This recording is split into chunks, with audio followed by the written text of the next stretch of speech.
Welcome to Penrose Learning, where we make understanding easy. You start now. Remove shampoo, mats, and anything within 6 feet so you have room. Put on goggles and gloves. Safety is non-negotiable. Score the silicone bead along jambs and threshold with a 0. 5-inch utility knife to free the seal. This prevents tearing finish and reduces prying force. Use suction cups on glass so you can lift panels safely once fasteners come loose. Keep screws and small parts in a labeled container, so once done with scoring, unscrew cap covers and remove screws from the header and jambs, working top to bottom so nothing drops. You want to free one side first. That lets you tilt and lift panels out.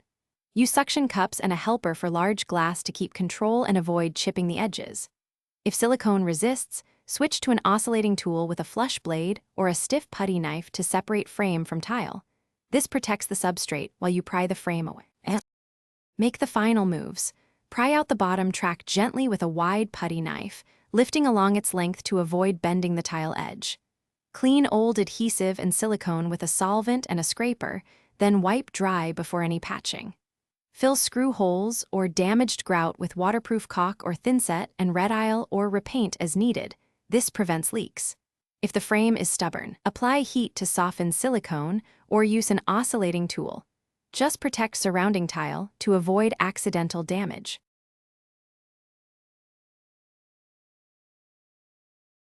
Thanks for watching. If this was helpful, leave a like and consider subscribing. See you next time.